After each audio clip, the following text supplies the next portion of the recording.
Welcome to Sleepless Odyssey. The day is done. It is time now to let the noise of your world fade into silence. Find your most comfortable position, and for the next few moments, simply relax. Tonight's Odyssey is about to begin. Tonight, we journey to the banks of the Nile, to a city of golden light and revolutionary dreams. You will witness the life of Egypt's most enigmatic queen. You will walk through palace corridors where power and beauty intertwined, and you will discover how one woman shaped an empire at the height of its glory. This is not merely history.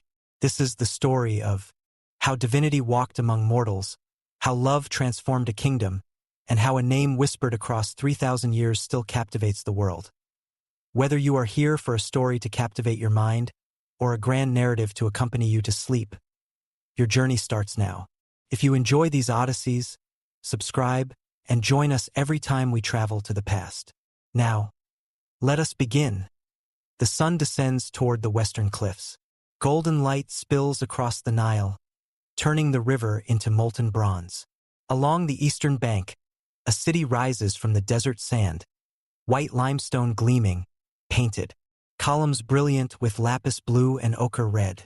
This is Akhetaten, the horizon of the Aten, a city born from vision and faith, carved from nothing in the span of a generation. The year is approximately 1340 BCE. Egypt stands at the pinnacle of its power. The 18th dynasty rules an empire stretching from Nubia to Syria. Gold flows from southern mines. Tribute arrives from vassal kingdoms. The granaries overflow with wheat. The temples gleam with precious stones. This is the age of abundance, the age of gods walking among men. But this city is different from all others. No temples to Ammonius rise here. No shrines to Mut or Khonsu. The old gods have been set aside. Here, in this place, only one deity receives worship: the Aten, the sun disk, the source of all life, all light, all truth. And at the heart of this city, within walls of mud brick and stone, stands the great royal palace. It stretches along the river's edge, a complex of courtyards and chambers, gardens and halls. Here, the divine king resides, Akhenaten, the one who is effective for the Aten, the heretic pharaoh, the revolutionary, the dreamer, and beside him his queen, Nefertiti. Her name means the beautiful one has come, the woman whose face would become the most recognized in all of ancient history. The queen whose power would rival that of any king. As dusk settles over Akhetaten, the palace comes alive. Servants move through corridors carrying oil lamps. The scent of frankincense drifts from braziers. In the gardens, sycamore trees cast long shadows across reflecting pools. Lotus flowers close their petals for the night. The air cools, bringing relief from the day's heat. Somewhere within these walls, Nefertiti prepares for the evening. Perhaps she stands in her private chambers, attended by handmaidens who adjust the pleats of her linen gown. Perhaps she gazes from a window toward the river, watching the last light fade from the sky. Perhaps she thinks of her daughters, 6 princesses born to her and the king. Perhaps she contemplates the revolution she has helped create. The palace at dusk is a world between worlds. Day surrenders to night. The divine sun disk descends below the horizon, and for a few hours, the world rests in shadow. But it will return. It always returns. This is the promise of the Aten.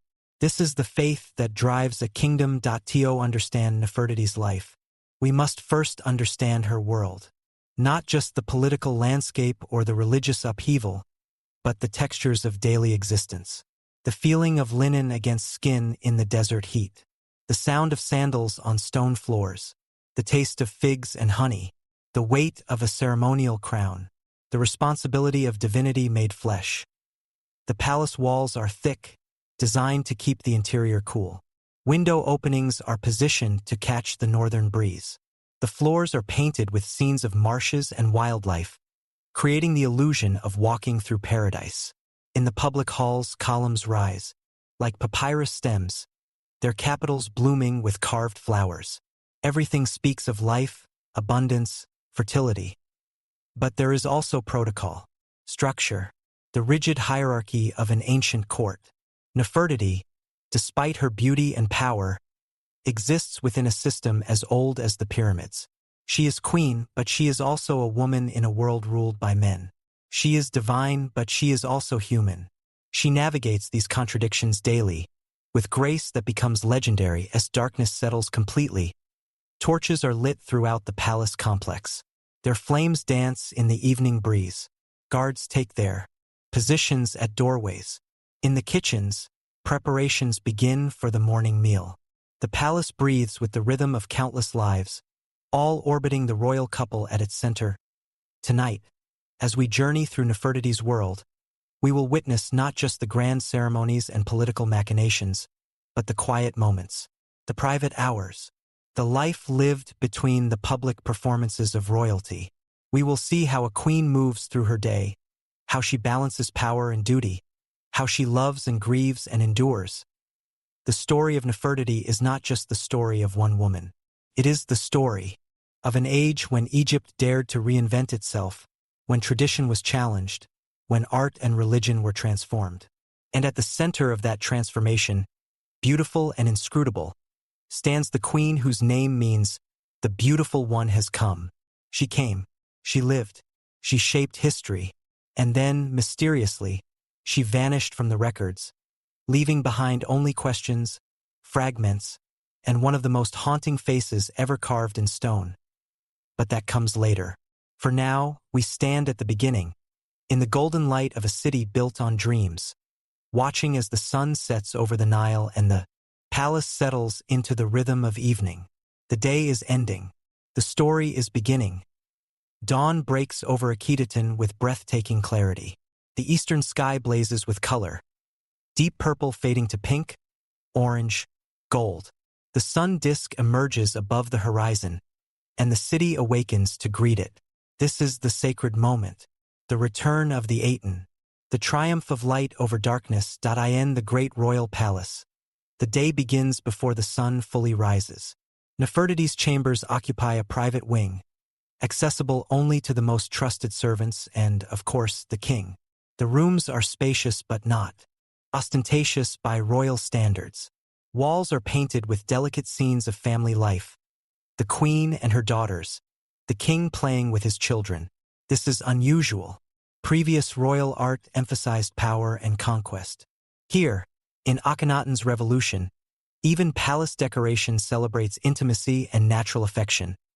A handmaiden enters the sleeping chamber quietly. She carries a bronze basin filled with water drawn from the Nile and heated over coals.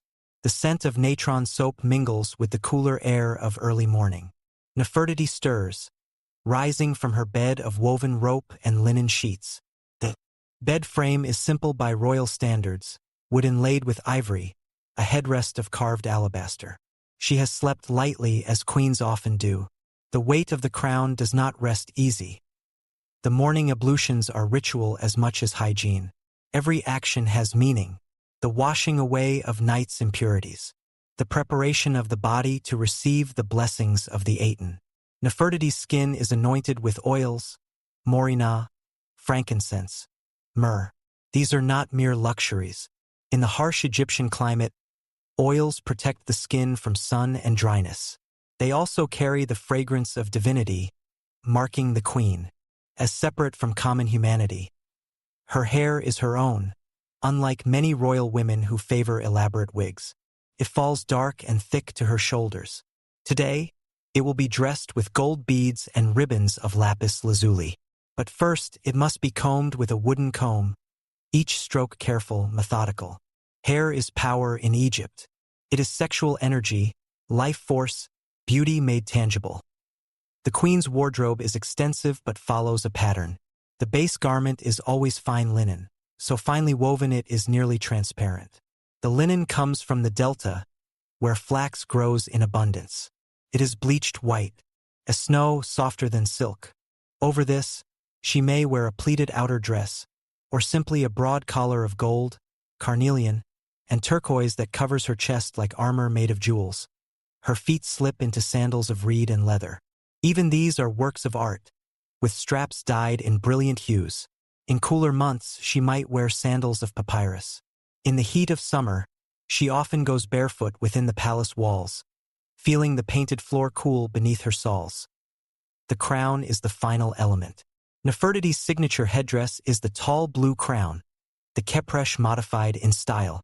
It rises, cylindrical and elegant, making her appear taller, more imposing.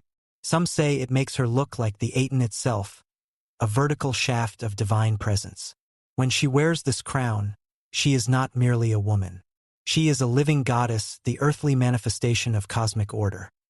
But that comes later, for public appearances.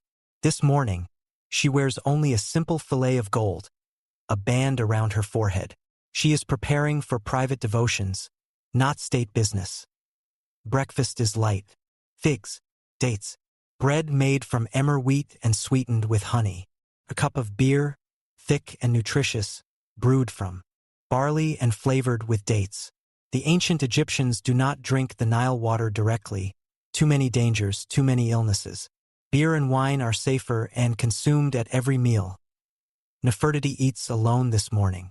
The king has risen earlier, as he often does, to greet the dawn in his private sun temple. Akhenaten is a man of deep faith, bordering on obsession. He spends hours in prayer and meditation, seeking direct communion with the Aten. It is this intensity that has driven the religious revolution, that has alienated the old priesthood, that has transformed Egypt. As the sun climbs higher, Nefertiti makes her way through the palace to the private chapel. This is a small chamber, open to the sky, with an altar of white limestone. The altar is piled with offerings: bread, beer, fowl, cuts of beef, flowers. Everything is fresh, brought that morning from the palace storerooms and gardens. She stands before the altar as the sunlight streams down. No priests attend her here.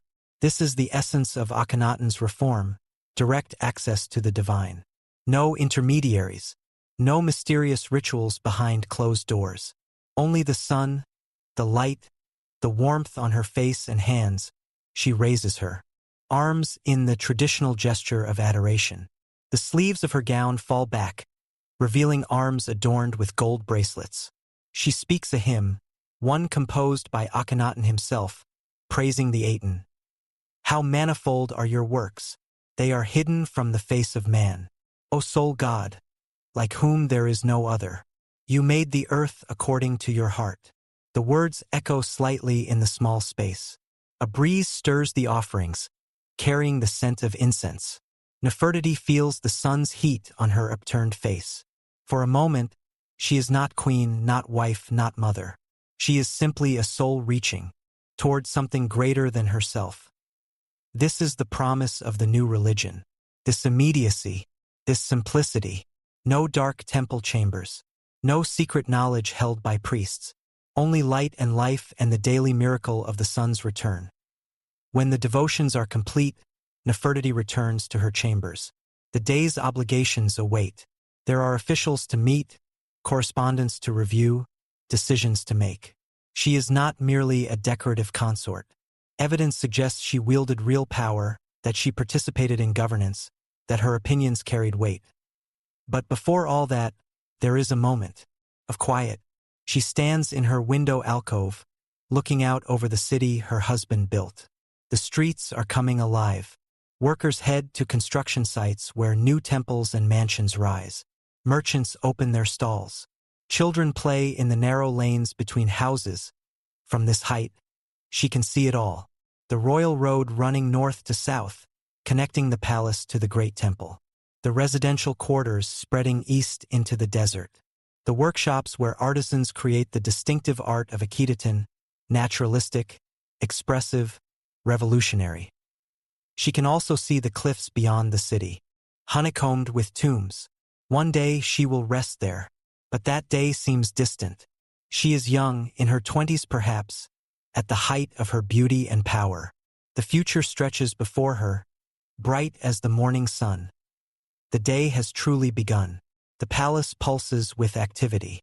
Nefertiti takes a breath, adjusts her collar of gold, and steps forward into her role. Queen, goddess, woman, all three at once, all the time.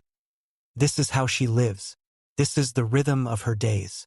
And as we follow her through this one day, this ordinary, extraordinary day, we begin to understand the woman behind the legend. Mid-morning in the palace is a time of business. The heat has not yet become oppressive. The royal couple holds court, receiving officials and making decisions that affect an empire. The throne room is grand but not overwhelming, designed to impress without intimidating. Painted columns support a ceiling decorated with vultures, their wings spread in eternal protection. Light streams through high windows, creating patterns on the floor. Nefertiti sits beside Akhenaten on a throne of equal height. This is significant. In traditional Egyptian iconography, the queen sits lower, smaller, secondary. But here she is elevated, equal, co-regent in all but name. Her throne is carved wood overlaid with gold, cushioned with linen stuffed with feathers. She sits straight, shoulders back, the tall blue crown making her a commanding presence. The first petitioner approaches. He is a governor from a southern province, come to report on harvest yields and request additional garrison troops. He prostrates himself before the thrones, forehead touching the painted floor. The formal greeting takes several minutes. Elaborate praise of the king and queen, invocations of the Aten, professions of loyalty. Nefertiti listens carefully. She has learned to read men, to detect truth from flattery, genuine concern from self-interest. The governor's request is reasonable. There have been reports of Nubian raids in the borderlands. A small increase in military presence would stabilize the region and protect the grain shipments that feed Akhetaten. She leans slightly toward her husband, whispers a few words. Akhenaten nods. The decision is made. The governor will receive his troops, drawn from the garrison at Thebes. A scribe kneels nearby, writing the order on papyrus with quick strokes of his reed pen. The governor backs away, still bowing, relief evident on his face. The next petitioner is summoned. And so it goes hour after hour. A merchant guild seeking tax relief after a warehouse fire. A priestess of the Aten requesting funds to expand a local shrine. A foreign envoy from the Hittite lands, bearing gifts and diplomatic overtures. Each case requires attention, judgment, decision. Nefertiti participates fully in these proceedings. She asks questions. She offers opinions. Sometimes she and Akhenaten disagree, and they debate in low tones while the court waits. This too is unusual. Royal decision-making is typically absolute and unilateral. But Akhenaten values his queen's counsel. Or perhaps he simply cannot resist her. Through it all, she maintains perfect composure. The crown grows heavy as the hours pass.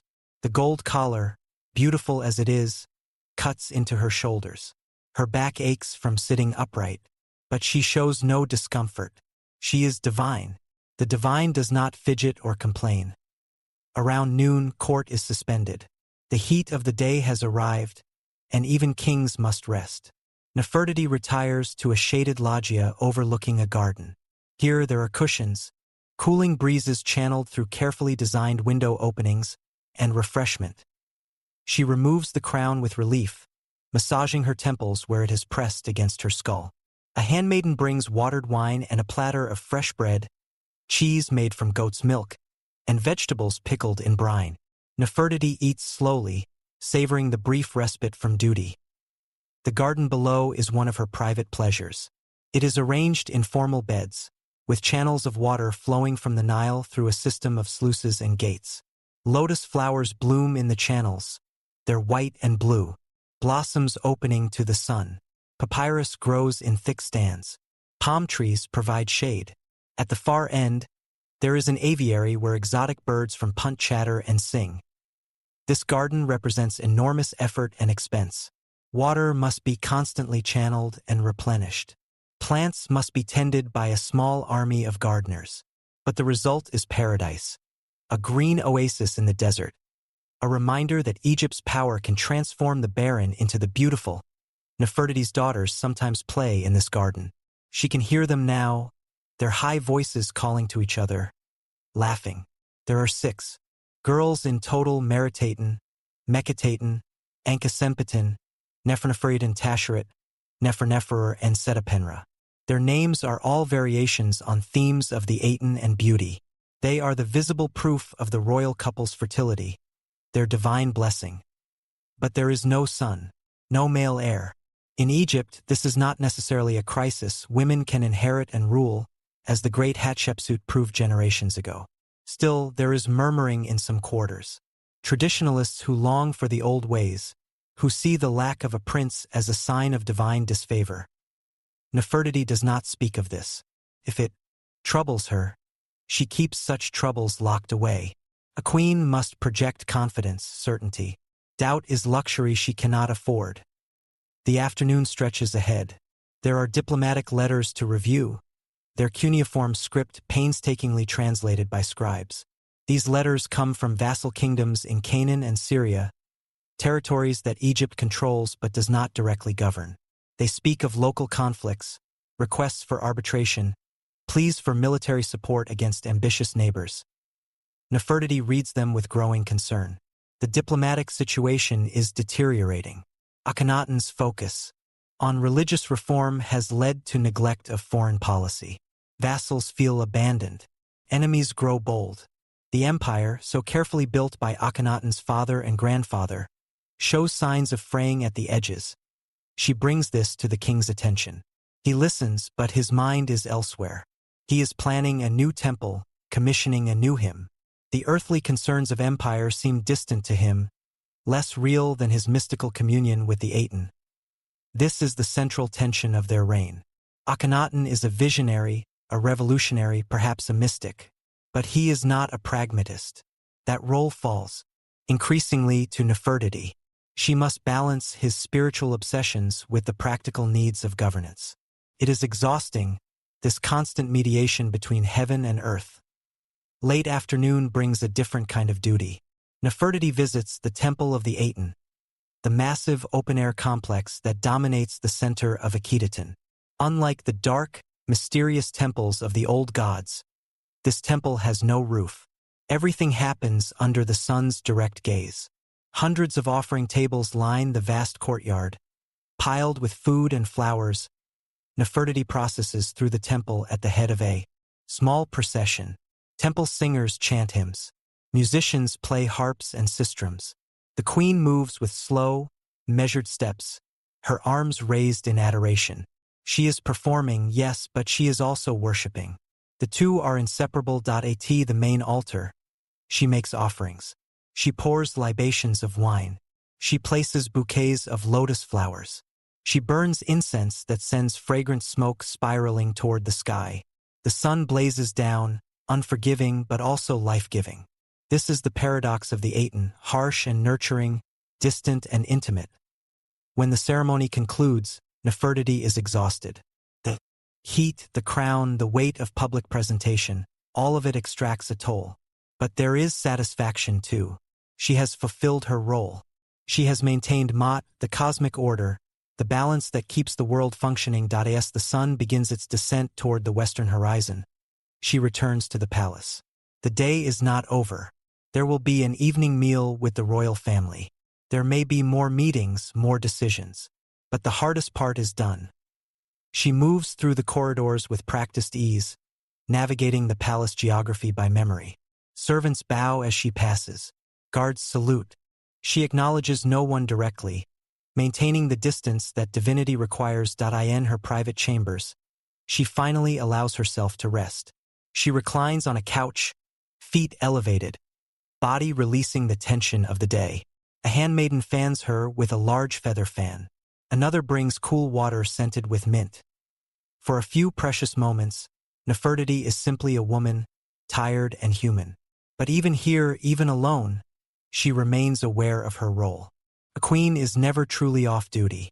There is always someone watching, always someone waiting for a sign of weakness. So she rests only briefly. Then she rises, calls for her attendants, and prepares for the evening ahead.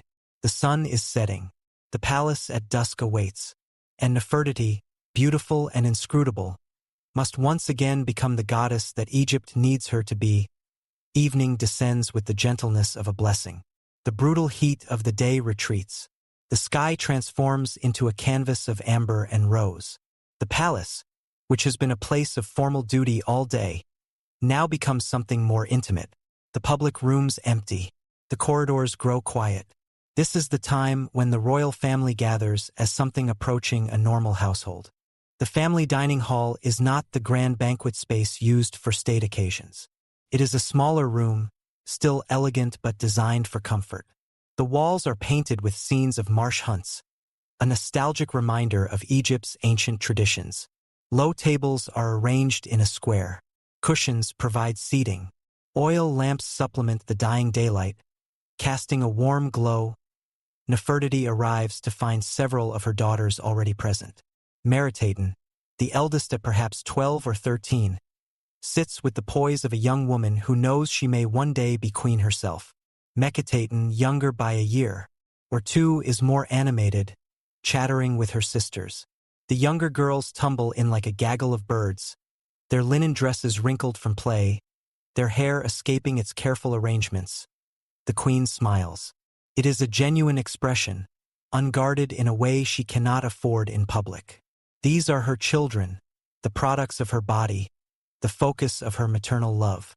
Whatever political calculations surround their existence, here in this moment, they are simply daughters, and she is simply mother. Akhenaten joins them and the meal begins.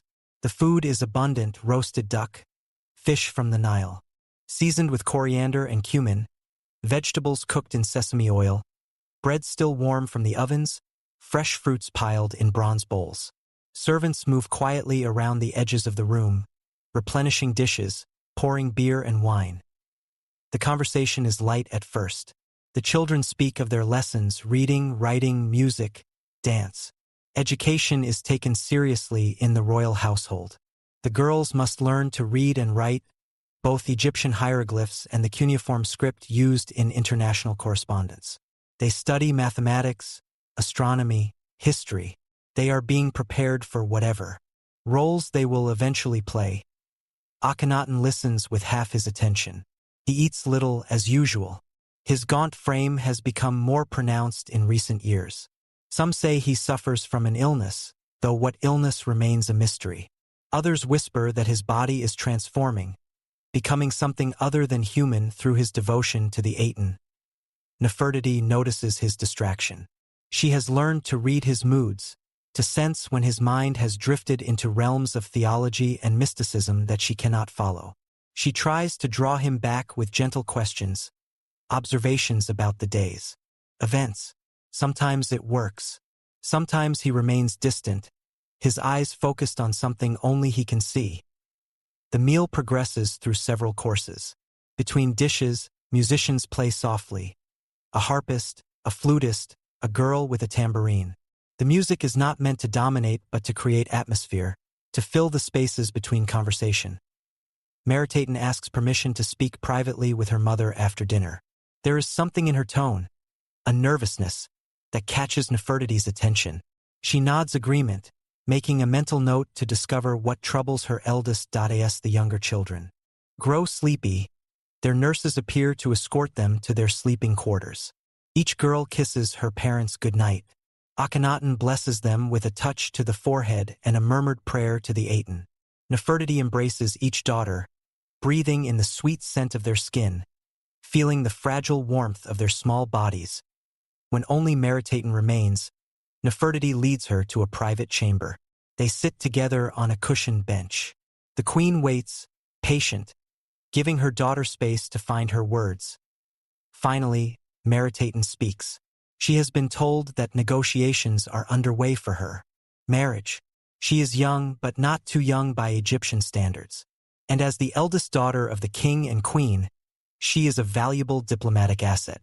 There is talk of a match with one of the noble houses, or perhaps with a vassal prince. The girl is frightened.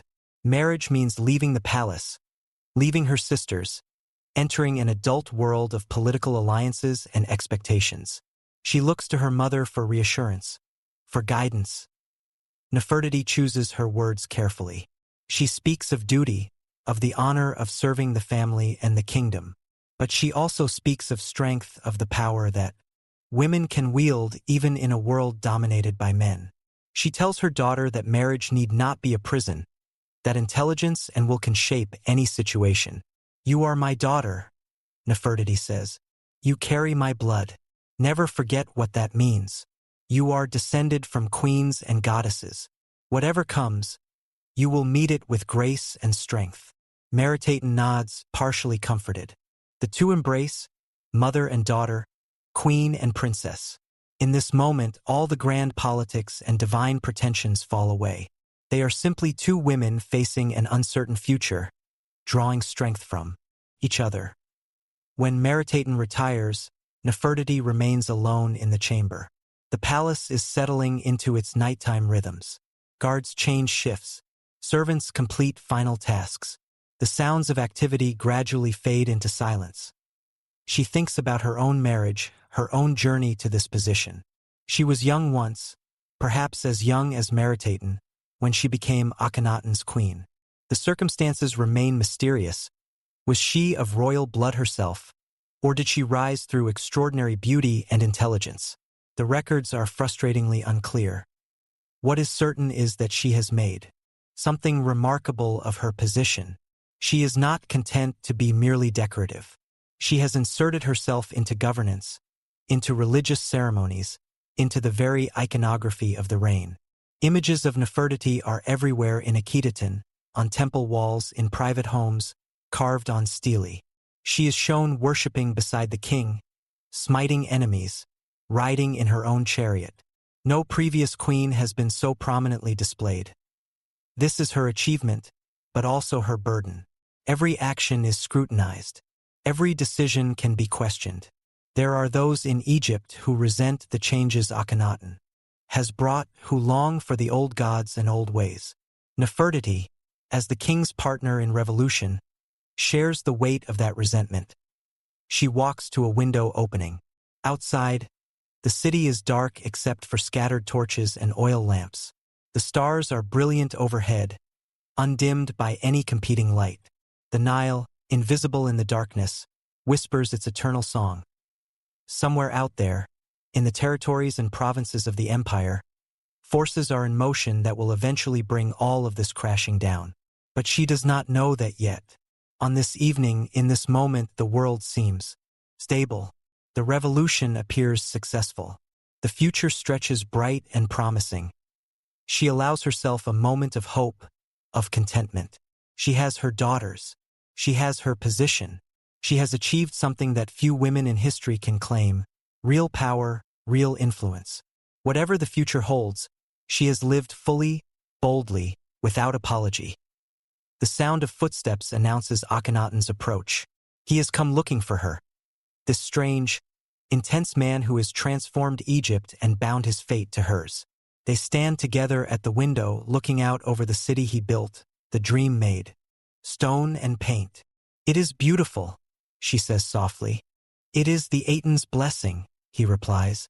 "All of this, you are daughters, this city. All of it flows from the divine light." She does not contradict him. Perhaps he is right. Perhaps this is all part of some cosmic plan. Or perhaps it is simply human ambition and chance and the inexorable flow of history. She is content not to know for certain. They stand in comfortable silence as the night deepens. Tomorrow will bring new challenges, new obligations. But for now, there is peace. The palace at dusk has completed its transformation into the palace at night. And Nefertiti, queen and woman, allows herself this rare moment of rest. The morning sun illuminates the royal workshop, a sprawling complex of buildings adjacent to the palace where artisans create the visual propaganda of the regime. Here, sculptors carve stone, painters mix pigments, jewelers craft elaborate pieces for royal adornment. The air hums with creative activity, with the tap of chisels and the murmur of instruction. Nefertiti has come to review work in progress. She does this regularly, understanding that art is not mere decoration but a tool of power.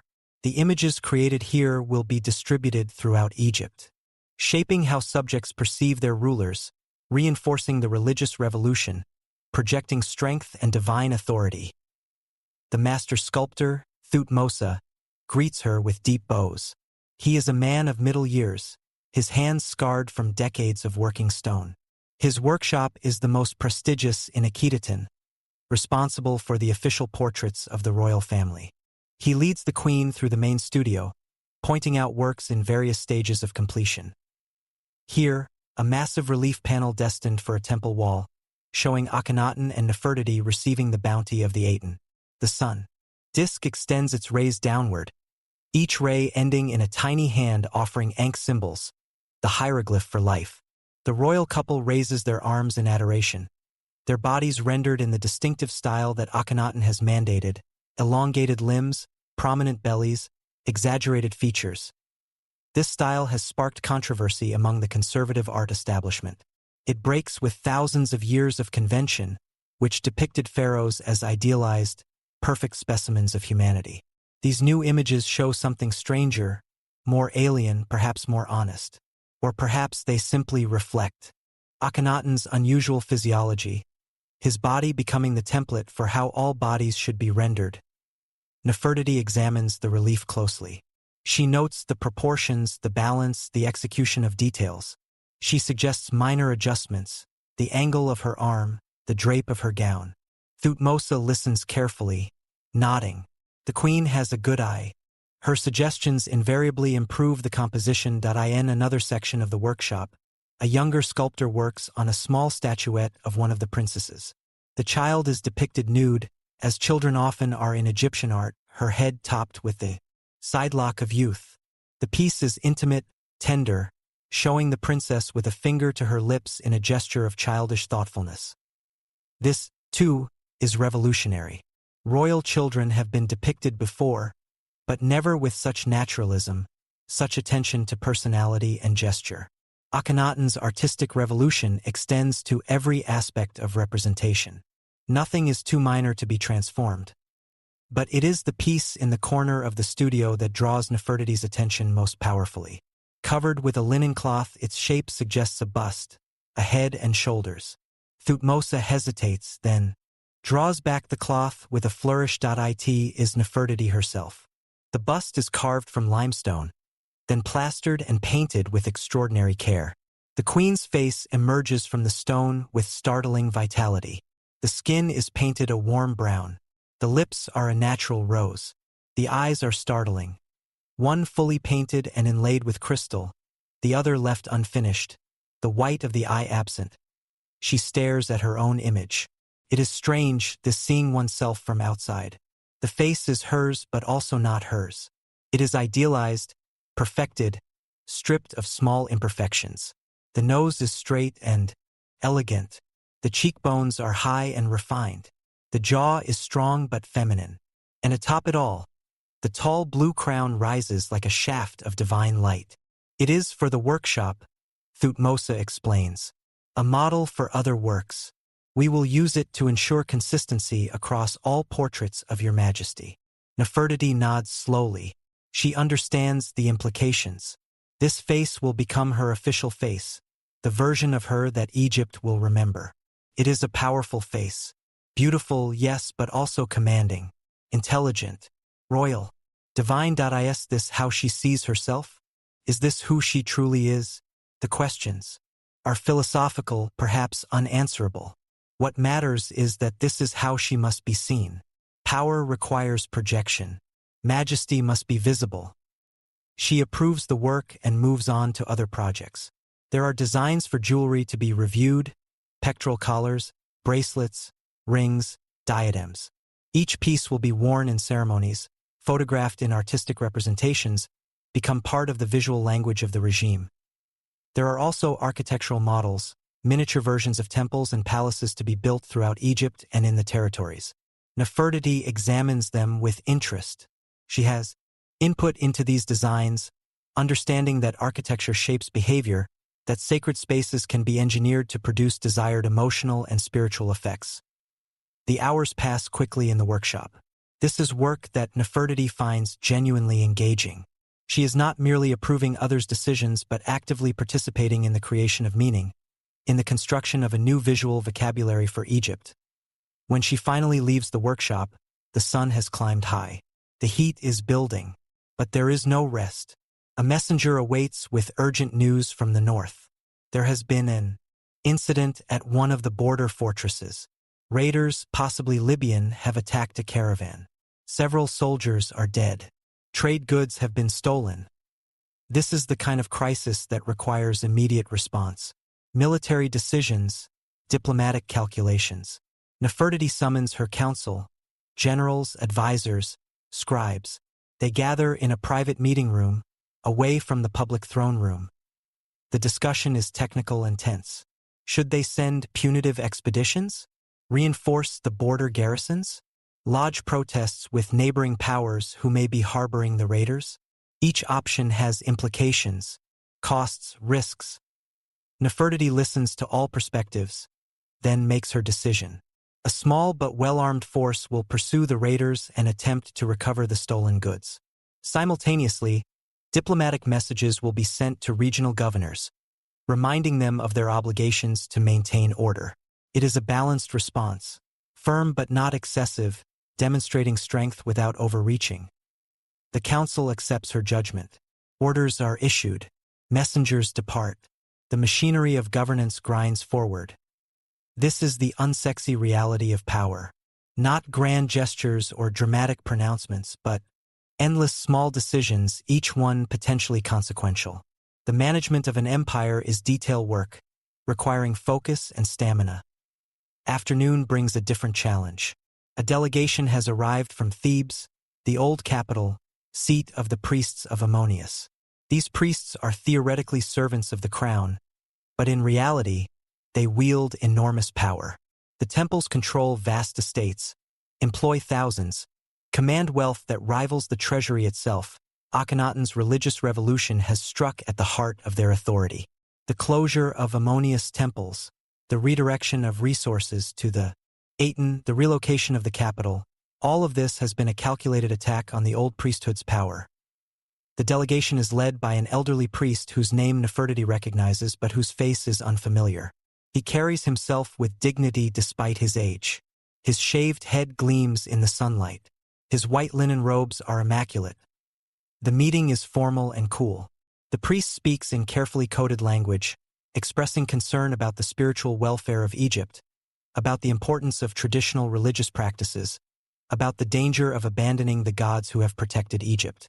For millennia, Nefertiti listens with a neutral expression. She knows this man is not here to debate theology. He is here to assess the situation, to gauge whether there is any possibility of reversal, any crack in the revolutionary edifice. When he finishes, she responds with equal formality. She speaks of the Aten's universal truth, of the new dawn breaking over Egypt, of the king's divine mission. She gives no ground, offers no compromise. The message is clear. The revolution is permanent. Adapt or be marginalized.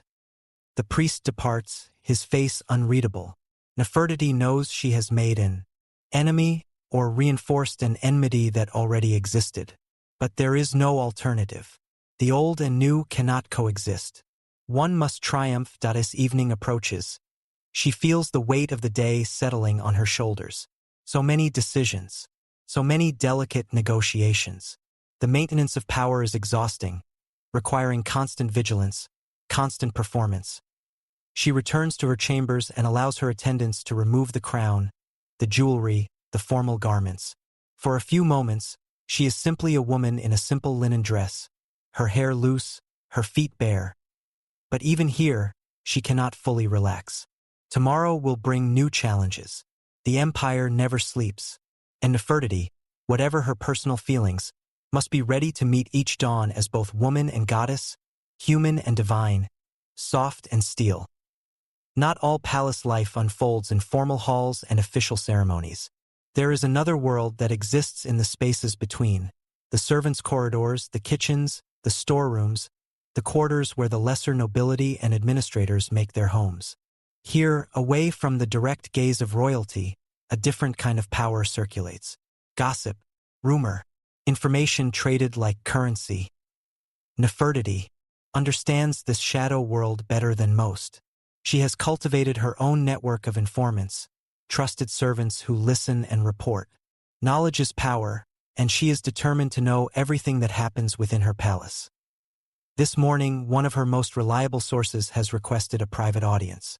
The woman is a supervisor of the palace kitchens, a position that grants access to countless conversations among the staff.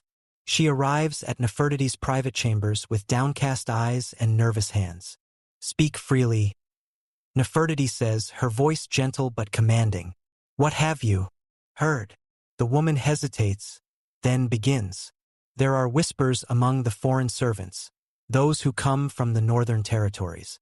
They speak of unrest in their homelands, of vassal princes who no longer fear Egyptian power, of Egyptian garrisons abandoning their posts for lack of supplies and support.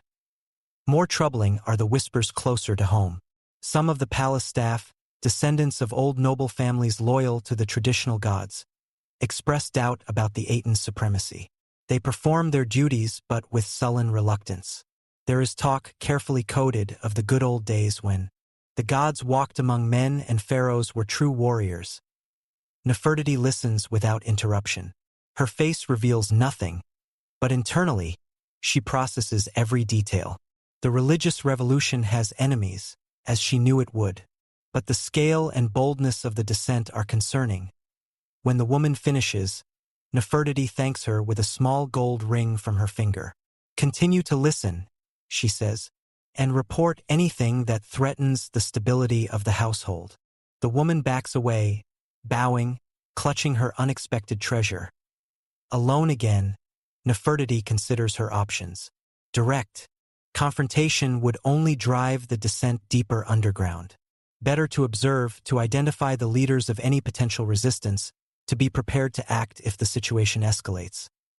But there is also a larger question that she cannot ignore. The empire is showing signs of strain. Akhenaten's focus on religious transformation has come at the cost of military and diplomatic attention. The letters that arrive from vassal states grow increasingly desperate, increasingly critical.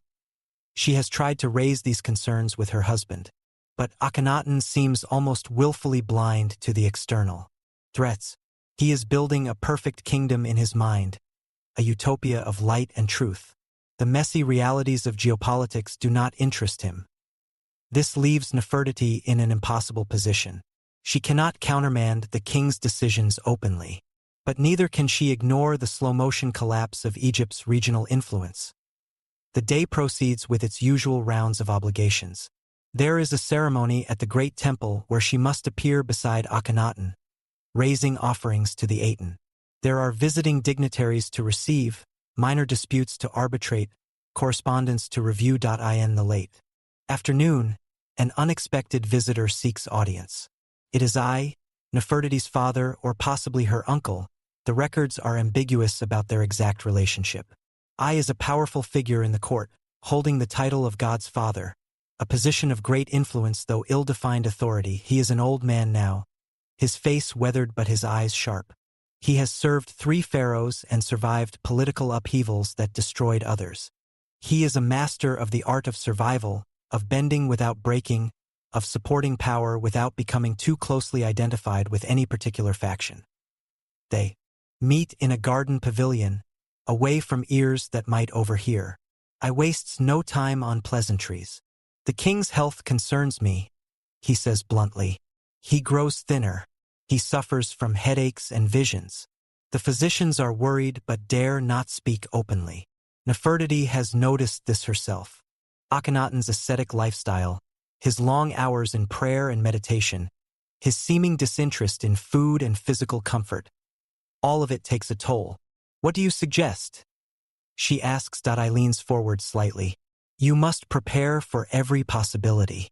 If the king should falter, if his health should fail, you must be ready to act. There are those who would seize power in the chaos.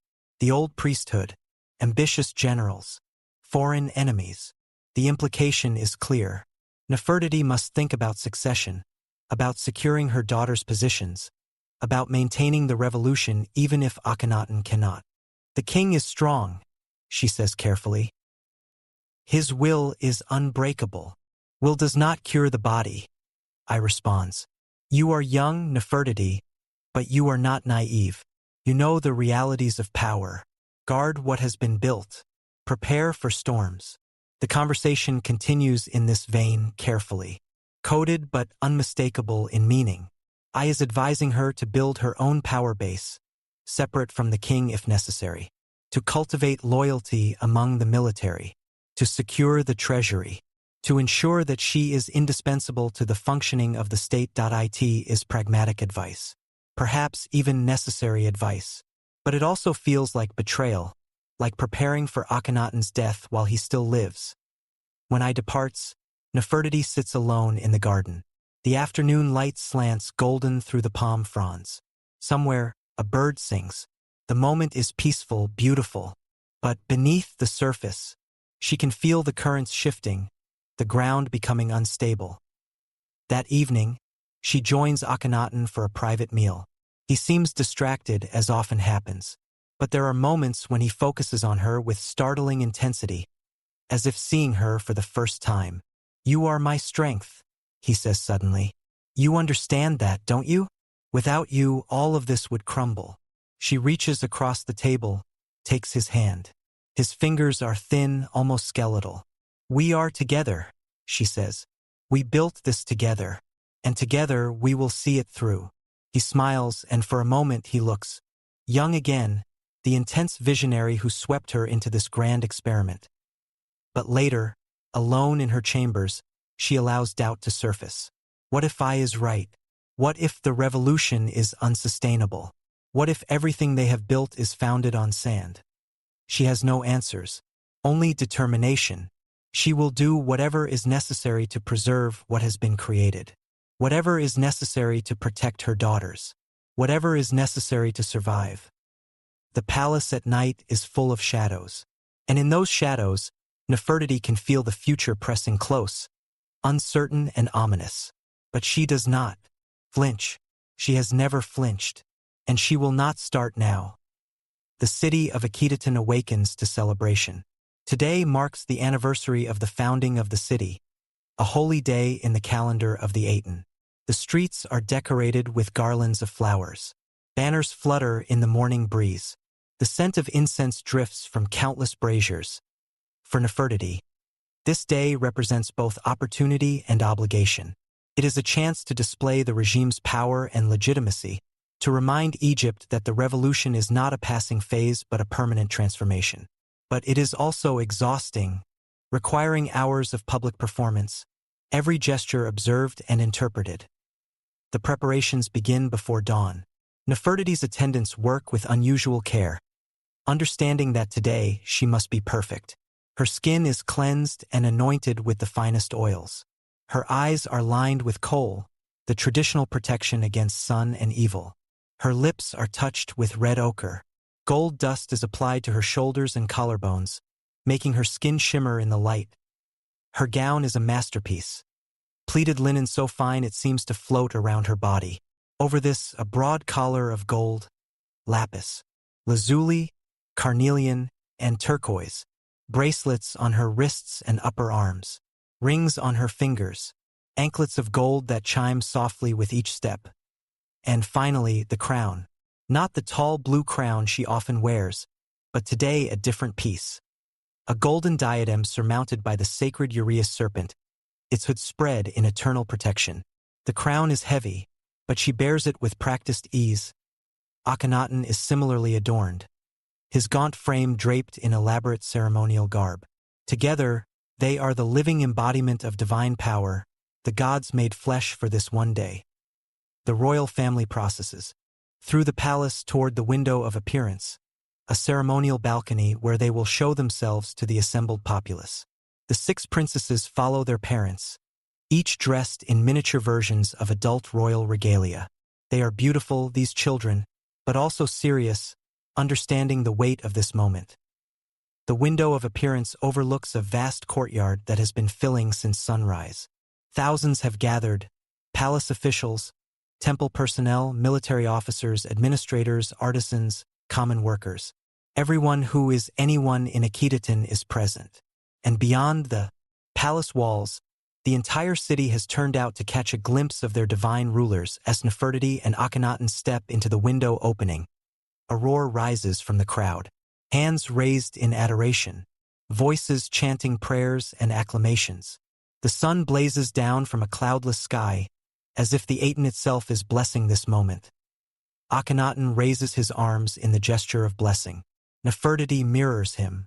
For long minutes, they stand thus, allowing the crowd to see them, to absorb their divine radiance. The noise is overwhelming, a physical force washing over them. Then begins the distribution of rewards. This is a key element of the festival, the public display of royal generosity. Officials who have served well are summoned forward. They approach the window of appearance and receive gifts from the royal hands. Gold collars, signet rings, bracelets. Each gift is thrown down from the window to be caught by the recipient or picked up from the ground. The symbolism is deliberate. The gifts fall from above, like blessings from the sun. The recipients must literally abase themselves to receive royal favor. It is a performance of power, subtle but unmistakable. Nefertiti participates fully in this ceremony. She does not merely stand beside her husband but actively distributes rewards. Her choices are strategic. She ensures that key military commanders, important administrators, and influential priests of the Aten all receive public recognition. She is building loyalty, reinforcing alliances, creating networks of obligation. When the rewards are distributed, the royal family processes from the palace to the great temple. The route is lined with soldiers, their spears gleaming, their bodies rigid with military discipline. Behind them, crowds press close, straining for a better view. Children are held aloft on their fathers' shoulders. Women throw flowers into the path of the royal chariot. Yes, a chariot. For this procession, Nefertiti rides in her own vehicle, drawn by white horses from the royal stables. She stands in the chariot like a warrior queen, one hand on the rail, the other holding a ceremonial scepter. The image is powerful, unusual for a queen, but Nefertiti is no ordinary queen. The great temple is vast beyond imagining. Its outer court alone could hold thousands. And today it does. The entire complex is packed with worshippers, all facing east, all awaiting the sacred moment. The royal family ascends to the primary altar, positioned on a raised platform. Before them, hundreds of offering tables are piled with food, bread, beer, meat, vegetables, fruits, flowers. The abundance is staggering, a visible demonstration of Egypt's prosperity. Akhenaten leads the ceremony, but Nefertiti is at his side, equally prominent. They pour libations together. They burn incense together. They chant the great hymn to the Aten, their voices rising clear above the assembled multitude. The hymn is beautiful, one of the most extraordinary religious texts ever composed. It speaks of the Aten's universal power, its nurturing of all life, its daily miracle of rebirth. Some who hear it are genuinely moved, caught up in the vision of a loving, universal deity. But others, especially among the older generation, listen with barely concealed skepticism. They remember the old gods, the complex rituals, the mystery religions that promised secret knowledge and eternal life. This new simplicity, this emphasis on light and life, seems almost naive by comparison. The ceremony continues for hours. The sun climbs to its zenith and begins its descent. The heat is brutal, but no one leaves. To depart early would be insulting to the royal family, potentially dangerous for one's career and position. Nefertiti endures it with stoic grace. The sweat that runs down her back beneath the heavy linen is invisible to the crowd. The ache in her feet from standing so long does not show on her face. She is divine. The divine does not suffer. Finally, as the afternoon wanes, the ceremony concludes. The royal family returns to the palace in the same grand procession. The crowds, instead of dispersing, move toward designated areas where food and beer are being distributed, the king's gift to his people, ensuring that everyone can participate in the celebration in the palace. Nefertiti finally allows herself to show fatigue. The crown is removed. The jewelry is carefully stored away. She drinks deeply from a cup of water, then sinks onto a couch. But there is no rest. The evening will bring a state banquet, with foreign dignitaries and high officials. She must appear again, radiant and energetic. As if the day's exertions have not touched her, a handmaiden brings word that a message has arrived from the border. It is marked urgent. Nefertiti sighs but gestures for it to be brought. The message is brief but troubling. Another vassal state in Canaan has declared independence, expelling the Egyptian garrison. They have allied with the Hittites, Egypt's great rival to the north. The buffer zone that protects Egypt's Asian territories is eroding. She should bring this to Akhenaten immediately. But she knows his response will be to pray, to trust in the Aten's protection, to insist that spiritual purity is more important than military strength. For the first time, she allows herself to think the unthinkable. Perhaps the revolution has gone too far. Perhaps in their zeal to transform Egypt's spiritual life, they have neglected the practical requirements of empire. Perhaps the old priests, with their pragmatic accommodation of reality, understood something that Akhenaten's idealism cannot grasp.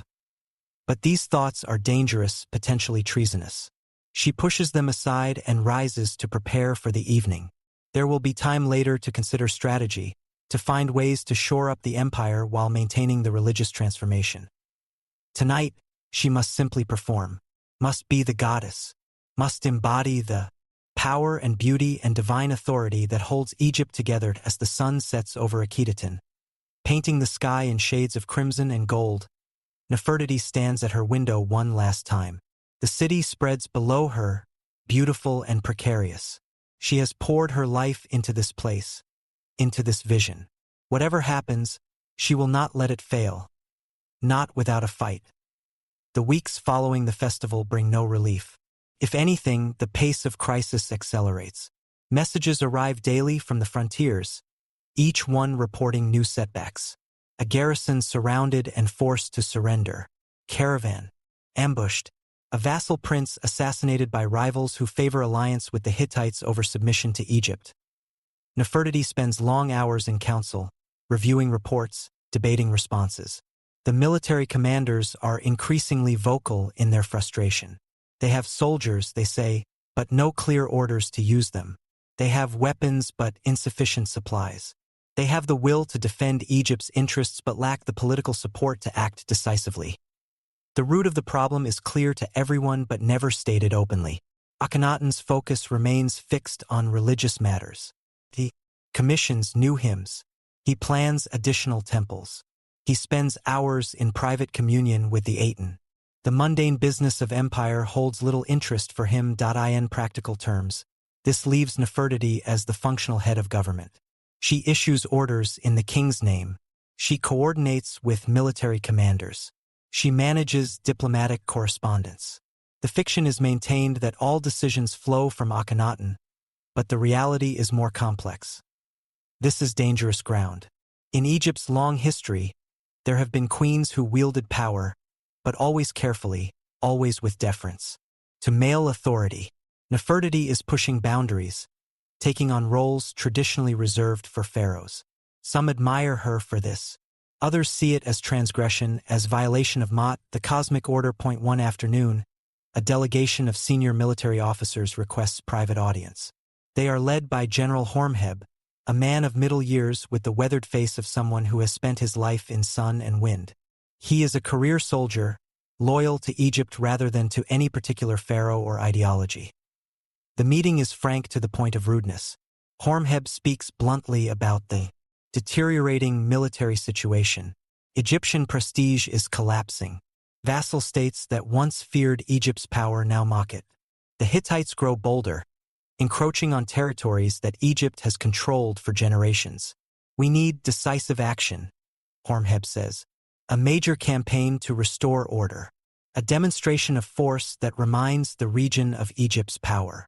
Nefertiti listens carefully. She knows he is right, but she also knows the obstacles. A major military campaign requires massive resources.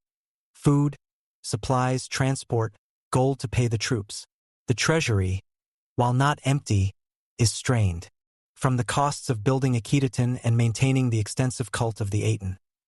More fundamentally, Akhenaten would need to lead such a campaign, at least symbolically. Pharaohs are warrior kings. They lead their armies. They smite Egypt's enemies. They return in triumph with captives and tribute. But Akhenaten is no warrior.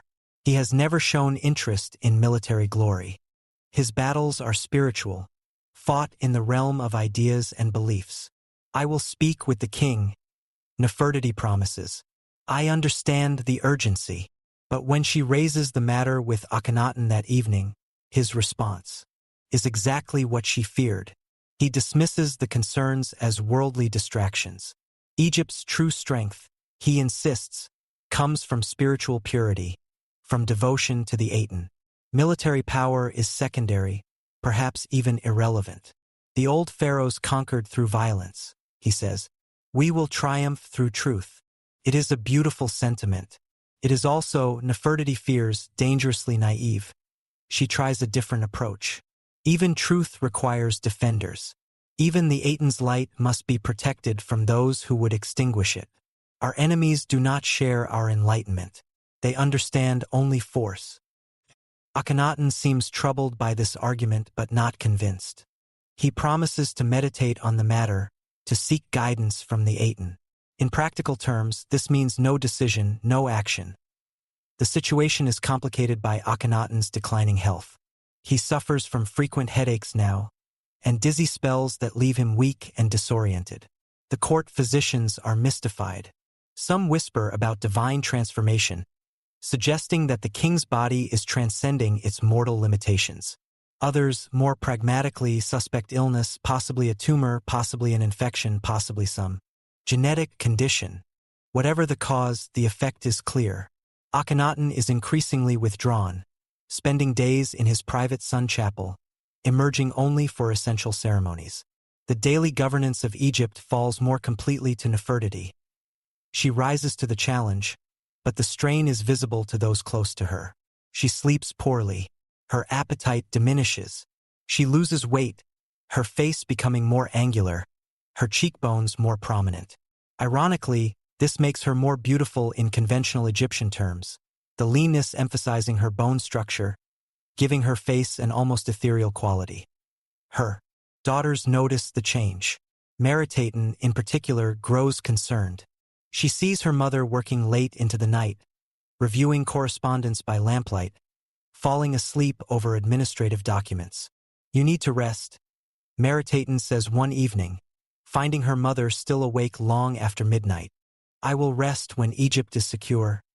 Nefertiti replies, not looking up from the papyrus spread before her.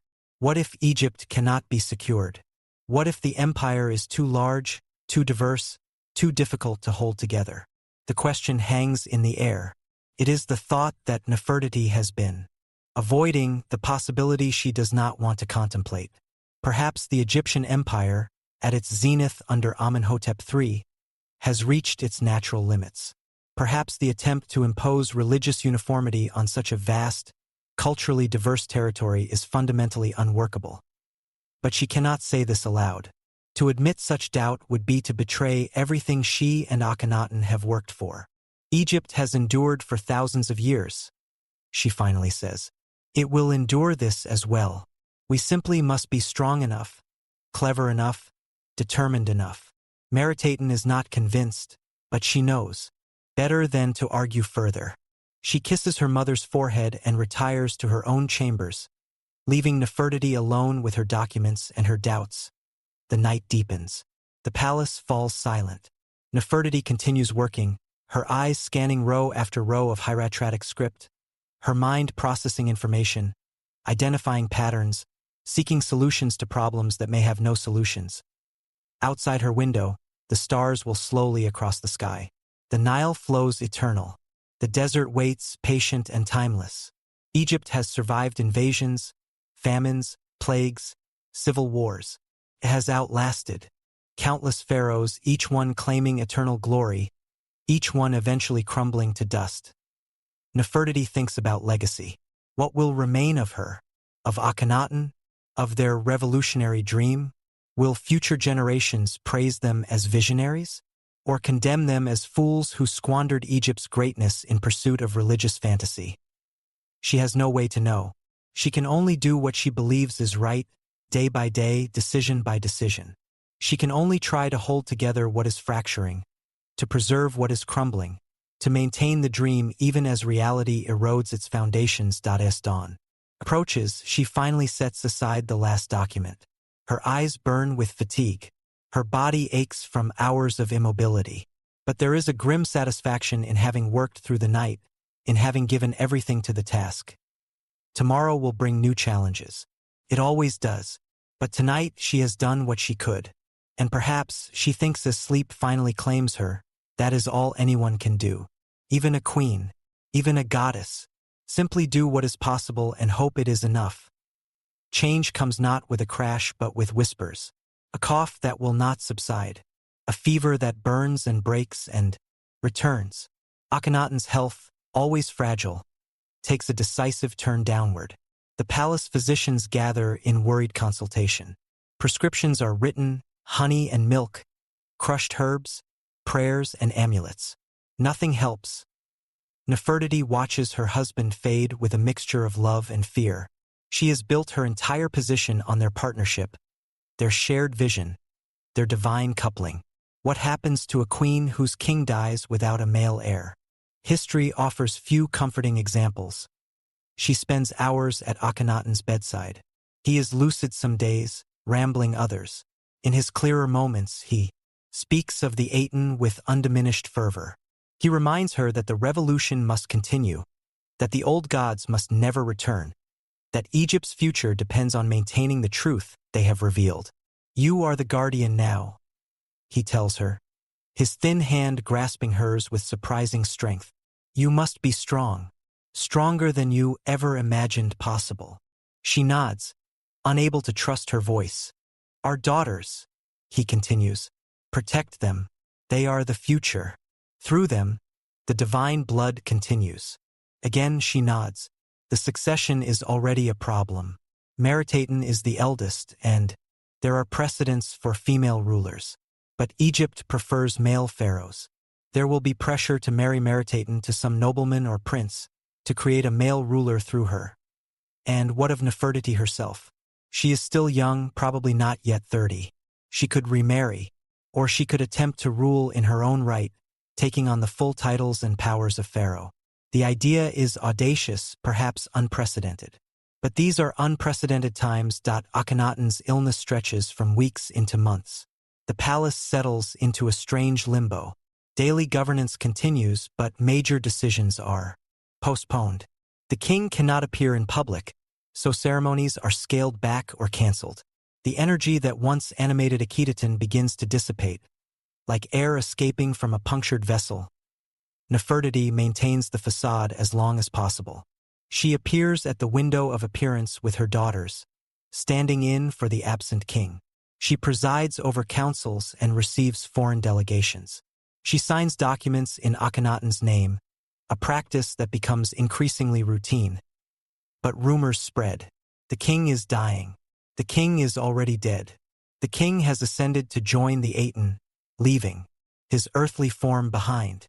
Each rumor spawns speculation about succession, about the future, about whether the religious revolution can survive without its primary architect. The old priesthood of Ammonius, suppressed but not destroyed, begins to stir. In Thebes, priests who have been forced into retirement or alternative service meet quietly. They discuss the possibility of restoration. When Akhenaten dies, and everyone knows it is when, not if, will there be an opportunity to reverse the changes, to restore the old gods, to reclaim their temples and privileges. These movements do not escape. Nefertiti's attention, her network of informants continues to function. She knows about the meetings, the quiet conversations, the careful positioning. But her options for responding are limited. She cannot launch a purge without appearing weak or desperate. She cannot ignore the threat without inviting eventual confrontation. So she waits, and prepares, and tries to strengthen her position in whatever time remains. One evening, I requests private audience. The old man looks older than ever, his face lined with worry. He speaks with characteristic bluntness. When the king dies, there will be a struggle for power. You know this. The question is whether you will be a participant or a victim. I am the great royal wife, Nefertiti responds. My position is secure. Your position is defined entirely by your relationship to a king who is dying. When he is gone, you are a widow. Without a son, you have no automatic claim to power. I have 6 daughters. I have years of experience in governance. I have the loyalty of key officials and commanders. Loyalty is fickle when power is uncertain. You need to secure your position legally, formally, irrevocably. You need to become pharaoh. There it is. The unspoken ambition made explicit. Not queen regent, not power behind the throne, but actual pharaoh. Ruling in her own name, wearing the double crown, performing all the rituals and ceremonies traditionally reserved for men. Has a woman ever done this? Nefertiti asks, though she knows the answer. Hatshepsut, I replies immediately. She ruled successfully for 2 decades. And before her, there were others, though their reigns are less well documented. It is possible. Difficult, but possible. Hatshepsut was eventually erased from the records. Her successor defaced her. Monuments struck her name from king lists. Is that the fate you recommend for me? I shrugs. Hatshepsut ruled. She built temples, sent expeditions, maintained peace and prosperity. What happened after her death is tragic but does not negate her accomplishments. Better to rule and be erased than to be destroyed and forgotten without ever truly living. The logic is cold but compelling. Nefertiti has never shied from ambition. She has already broken countless barriers, defied numerous conventions. Why not take the final step? But there are her daughters to consider. Any claim she makes to the throne potentially conflicts with their interests, especially Akhetaten, who as eldest daughter has her own claim to royal authority. The conversation with I continues late into the night, exploring possibilities, weighing risks, calculating odds. Nothing is decided, but the seed is planted. Nefertiti begins to seriously contemplate a future where she is not merely queen but king.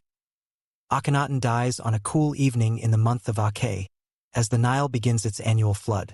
His passing is quiet, almost anticlimactic. He simply slips from fevered sleep into death, his last breath barely distinguishable from the ones that preceded it. Nefertiti is at his side. She holds his hand as life departs. She closes his eyes. She orders the mortuary priest summoned. The machinery of death and succession begins to turn. The city mourns with official grief. Public lamentations. Ceremonies of passing.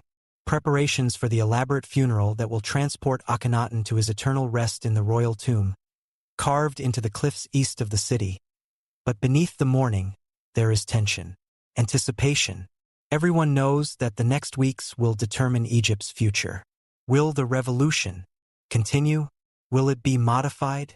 Will it be abandoned entirely? Nefertiti moves through the rituals of royal widowhood with practiced grace. She tears her garment. She fasts. She performs all the expected gestures of grief.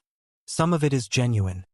She did love Akhenaten, in her way, and his loss leaves a void in her life. But she also plans.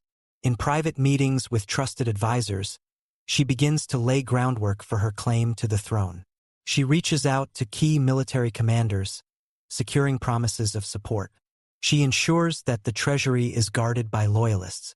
She positions her daughters strategically, each one a potential piece on the political chessboard. The funeral comes and goes, a lavish spectacle of mourning and gold. Akhenaten is laid to rest in his tomb, surrounded by treasures and texts, provisioned for his journey to the afterlife. And then comes the moment of succession. Who will rule Egypt? The question hangs over the court like a storm cloud. Nefertiti has a plan, but whether it will succeed, whether Egypt is ready for a female pharaoh, whether the revolution can survive without its founder, these questions remain unanswered as the story moves toward its conclusion. In the immediate aftermath of Akhenaten's death, there is a vacuum. Egypt has no official ruler. The succession is unclear. And into this uncertainty, Nefertiti moves with calculated precision. She does not immediately claim the throne. Instead, she positions Akhetaten as nominal ruler with herself as regent. It is a familiar pattern, one that Egypt has seen before. A young or inexperienced ruler guided by a more seasoned hand. Nothing too shocking or revolutionary. But behind this conventional facade, Nefertiti is consolidating real power. She controls access to Meritaten. She makes decisions in her daughter's name. She signs documents, issues orders, conducts diplomacy. For all practical purposes, she is pharaoh in everything but title. The challenge comes, as she knew it would, from the old establishment. A coalition of nobles and priests, led by those who never accepted Akhenaten's reforms, demands a different succession. They propose that Meritaten should marry a nobleman of suitable rank, and he should become pharaoh with Meritaten as his queen. The candidate they put forward is a military commander named Nachtman, a man with vague claims to royal blood and strong support among the traditionalist faction. He is capable, respected, and, crucially, hostile to Akhenaten's religious revolution. Nefertiti meets with the coalition leaders in a carefully choreographed confrontation. The meeting takes place in the throne room, with Nefertiti seated on the high throne, Meritaten beside her on a slightly lower seat. The symbolism is clear. Nefertiti is not a petitioner but a ruler receiving subjects. The coalition leader, an elderly noble whose family traces back to the Old Kingdom, presents their proposal with elaborate courtesy. They frame it as concern for stability, for Egypt's well-being, for maintaining Ma'at in troubled times. Nefertiti listens without interruption. When the man finishes, she speaks with quiet authority. Your concern for Egypt is noted and appreciated. However, the succession has already been determined. My daughter Meritaten is queen, and I, as her mother and as one who served beside the previous king for many years, will guide her until she is ready to rule fully in her own right. But Majesty, the noble protests. Precedent suggests that a male consort. Precedent. Nefertiti interrupts, her voice still quiet but, now edged with steel, also shows us Hatshepsut, who ruled successfully as pharaoh. Precedent shows us queen mothers who held real power. Precedent is what we make it. The exchange continues, polite on the surface but fundamentally a contest of wills. The coalition wants to install their candidate. Nefertiti refuses to yield ground. The meeting ends inconclusively, which in practical terms means Nefertiti's position holds for now. But she knows this is only the opening move. The coalition will regroup, will seek other avenues, will continue to press their case. She needs to strengthen her position to create facts on the ground that make her rule undeniable. Over the following months, Nefertiti takes increasingly bold steps. She begins to appear in reliefs and inscriptions not as queen but with modified pharaonic titles. She is depicted wearing the Nemes headdress, traditionally male. She performs rituals that were previously the sole domain of kings.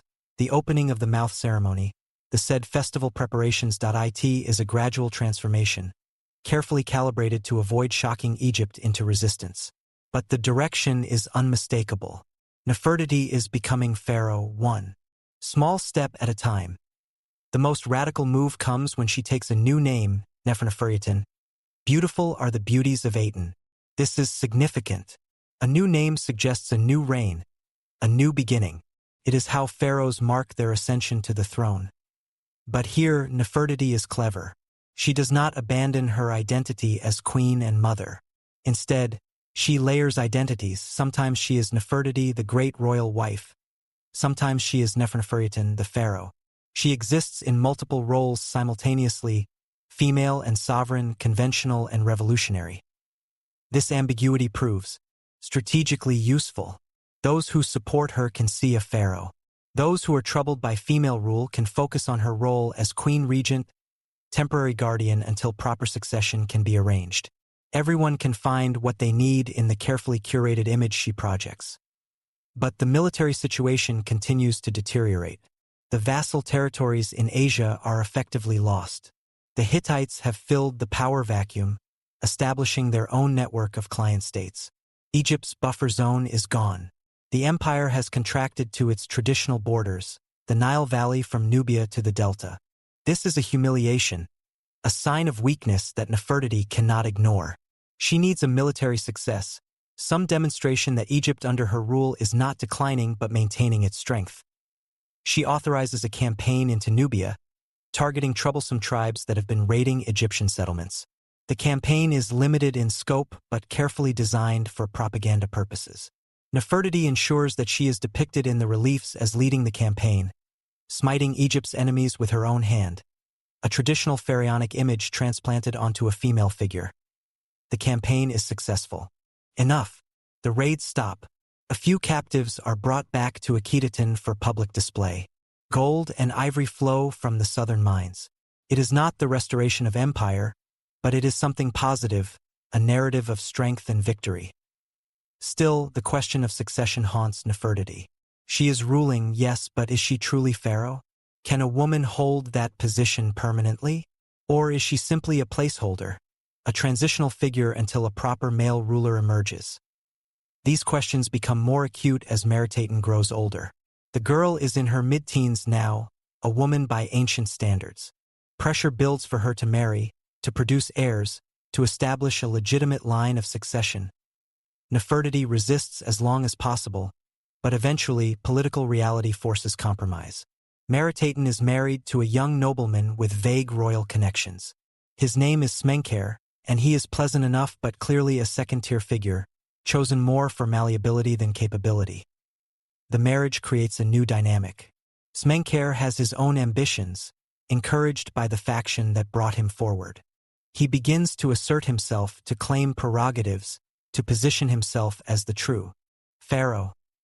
Nefertiti allows some of this. She is pragmatic enough to recognize that she needs to seem accommodating, to avoid appearing as a tyrant clinging to power. But she also ensures that real authority remains with her.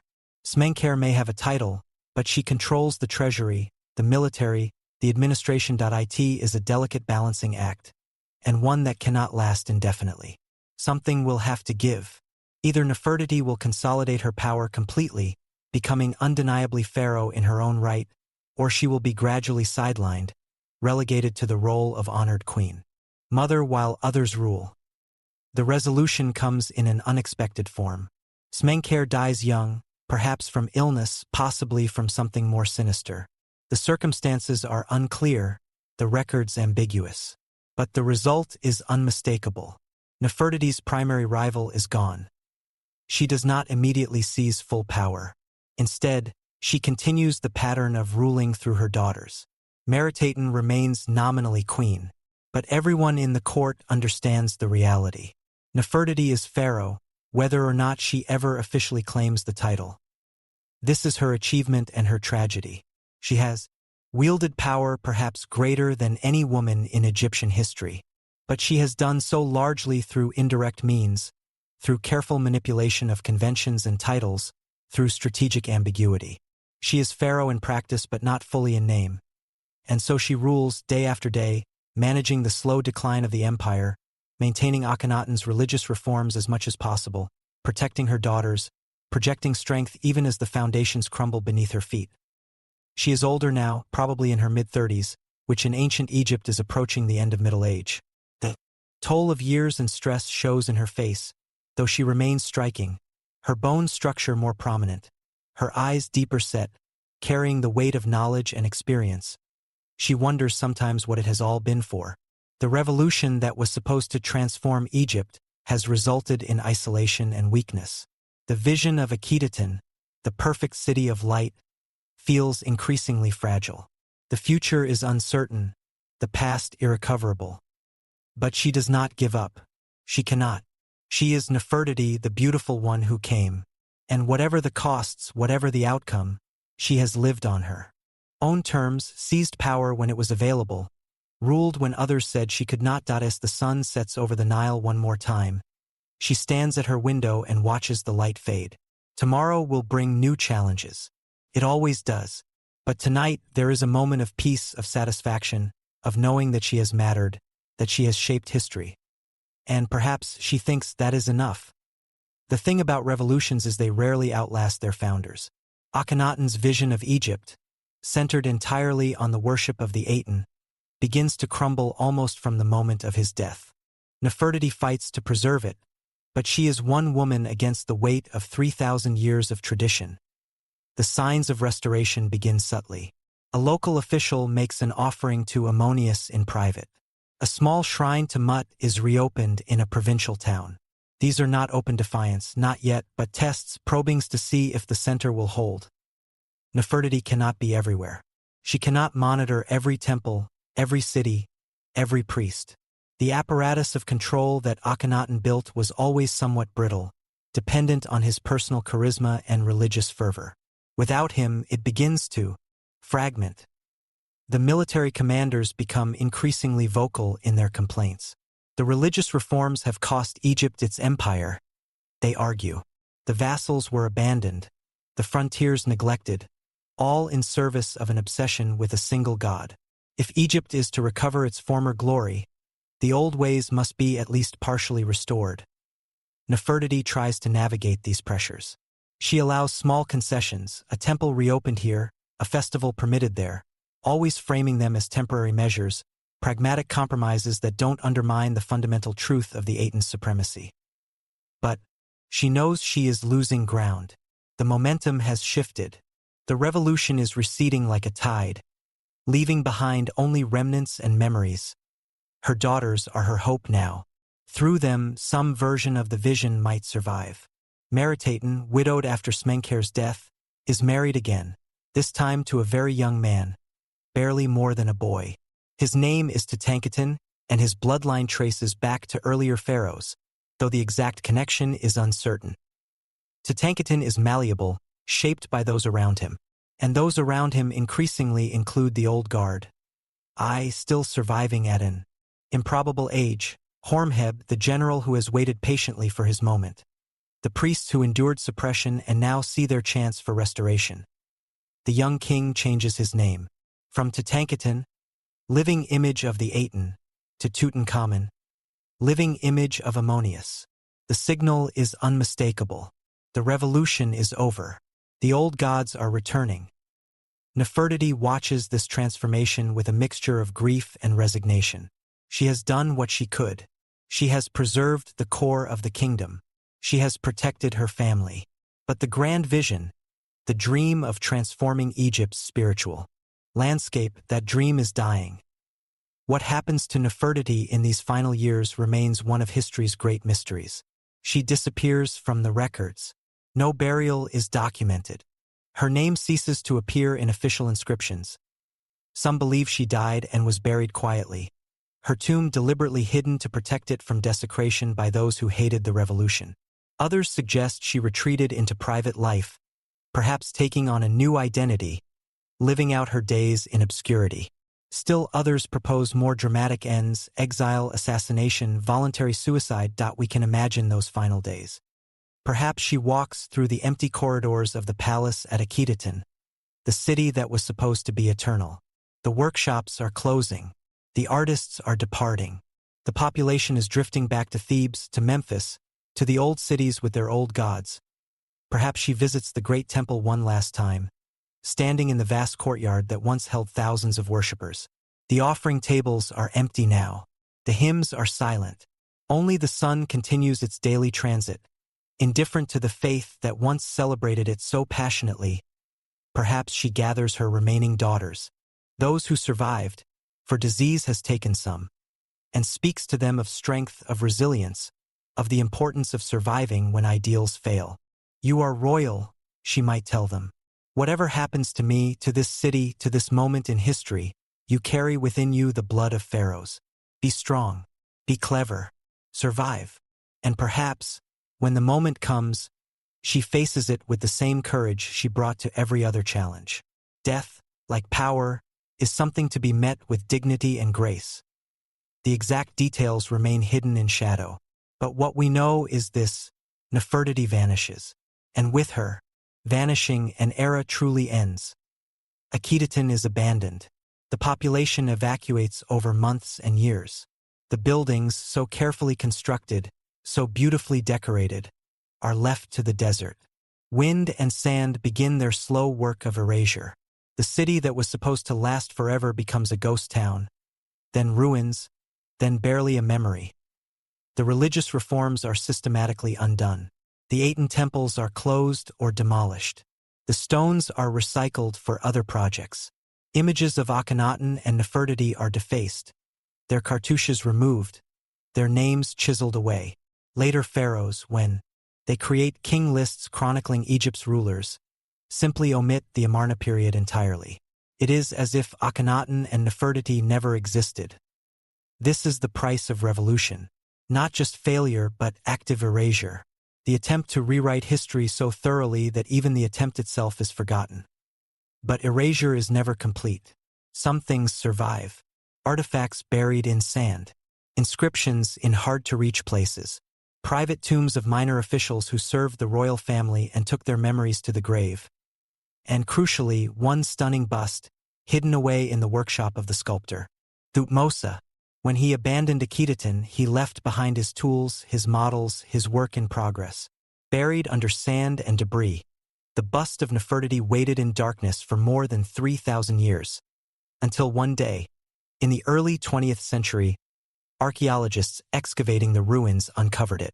The limestone and plaster, the careful paint, the inlaid eye, all preserved by the dry desert climate. And suddenly, across millennia, Nefertiti looked out again at the world. The face that emerged from the sand was more than beautiful. It was knowing, intelligent, royal. Looking at it, you could see the woman who held power, who made decisions, who shaped an empire. You could see strength and sadness, triumph and loss. In that moment, Nefertiti achieved something perhaps greater than any empire. She transcended time itself. The revolution failed. The empire fell. The names were erased, but the face remained. And through that face, through that frozen moment of artistic perfection, Nefertiti became immortal. Not in the way she imagined. Not through religious transformation or political achievement, but through something simpler and more powerful. Through beauty, through the human face, that captures something universal. The complexity of a woman who was divine and mortal, powerful and vulnerable, victorious and defeated. 3,000 years is a long time. Empires rise and fall. Languages die and are reborn. The gods themselves are forgotten, their temples dust, their myths fragments. But a face remains. In museums around the world, reproductions of Nefertiti's bust appear. The original, housed in Berlin, draws crowds daily. People stand before it in silence, captivated by those painted features, that elegant crown, that enigmatic expression. What do they see? A beautiful woman, certainly, but perhaps also something more. A reminder that power is fleeting, that even the mightiest empires crumble, that revolution and tradition are locked in eternal conflict, neither ever fully triumphant. Nefertiti lived in a specific time and place. She wore linen and gold, ate figs and bread, walked on painted floors under the Egyptian sun. She was as real as anyone you might meet today, with hopes and fears, ambitions and doubts, love and grief. But she has also become something else, a symbol, an icon, a representation of female power, of beauty that transcends time, of the human desire to be remembered, to matter, to leave a mark that outlasts our brief years. Her daily life, which we have imagined together tonight, was filled with the mundane and the magnificent. She woke with the sun and slept under stars. She wore heavy crowns and felt relief when they were removed. She loved her children and worried about the future. She made political calculations and took spiritual comfort. She was human in all the ways humans are, complicated, contradictory, striving. The palace at dusk, where we began this journey, was just a building. Stone and paint, columns and corridors, fell into ruin. The desert reclaimed it. But for a few years it was the center of the world. Kings and queens walked its halls. History was made in its rooms. The course of a civilization was altered by decisions made behind its walls. Nefertiti was not perfect. The revolution she helped lead ultimately failed. The empire contracted. The dream of transformation gave way to restoration of tradition. By conventional metrics, her reign might be judged a failure. But she lived boldly. She seized power when it was available. She ruled with intelligence and strength. She broke barriers and challenged conventions. She made herself indispensable to the functioning of a kingdom. She was, for a time, the most powerful woman in the known world. And when it all came crashing down, when the revolution failed and the names were erased and the city was abandoned, still she survived. Not in body but in memory. Not in life but in art. not as she was, but as she remains. The bust that emerged from the sand tells us something about human nature. We value beauty, yes, but we also recognize power when we see it. That face is beautiful, but it is also commanding. Those eyes, one fully rendered and one left mysteriously incomplete, seem to look through the viewer, seeing something beyond. Perhaps Nefertiti, in her final years, understood that monuments crumble and empires fade, but that art, true art, made with skill and love, can outlast both. Perhaps she sat for that portrait knowing that it might be her truest legacy, more enduring than any political achievement, or perhaps she simply needed her portrait done for workshop purposes, a model to ensure consistency in royal iconography.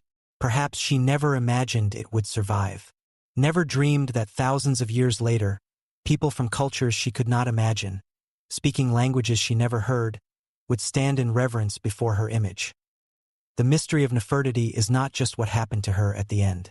It is what she means now to us across the vast gulf of time. Why does this face captivate? Why does this woman, about whom we know relatively little with certainty, occupy such space in our collective imagination? Perhaps because she represents possibility. The possibility that women can wield power, that beauty and intelligence can coexist, that one person in the right moment can genuinely shape history, that even in failure, there can be immortality. The sun sets over the Nile as it has for millions of years. The river flows eternal, indifferent to the kingdoms that rise and fall on its banks. The desert preserves and conceals, holding secrets that are sometimes revealed, sometimes lost forever. And somewhere in that desert, in the ruins of Akhetaten, in the cliffs honeycombed with tombs, Nefertiti's body may still rest. If it does, if her mummy survived the deliberate erasure of history, perhaps one day it will be found. Perhaps DNA will confirm her identity. Perhaps we will learn definitively about her birth, her lineage, her children's paternity, her final days. Or perhaps she will remain forever mysterious, forever just out of reach. A face without a complete biography. A queen without a certain grave. A woman who was divine and is now eternal. As our journey through her world concludes, we are left with questions rather than answers. But perhaps that is appropriate. History is not a collection of facts but a conversation across time. We ask questions of the past. The past responds with fragments, hints, tantalizing glimpses. Nefertiti lived. She ruled. She disappeared. She was forgotten. She was remembered. She became immortal. Tonight, you have walked with her through a single day, multiplied across years. You have seen the palace at dusk and dawn. You have witnessed the weight of the crown and the intimacy of family. You have felt the ambition and the doubt, the triumph and the loss. And now, as this odyssey ends, as the story fades into the quiet of night, Nefertiti returns to the realm of history and imagination where she eternally dwells. The beautiful one who came, the powerful queen, the face that transcends time. Sleep well, knowing that some stories never truly end. They simply wait, preserved in stone and memory, ready to be discovered again by each new generation that asks, who was she? How did she live? What can she teach us about power and beauty, about ambition and mortality, about the human desire to matter, to be remembered, to achieve something that outlasts the brief flicker of life? The day is done. The story is told. The palace at dusk is silent now, its corridors empty, its stones scattered across the desert. But the spirit that animated it, the will, the intelligence, the fierce determination to shape destiny, that spirit remains in art, in history, in the eternal face of a queen who refuses to be forgotten. Good night, traveler, and may your dreams carry you to other times, other places, other stories waiting to be discovered. The past is vast, and there are always more journeys to take, more odysseys to begin.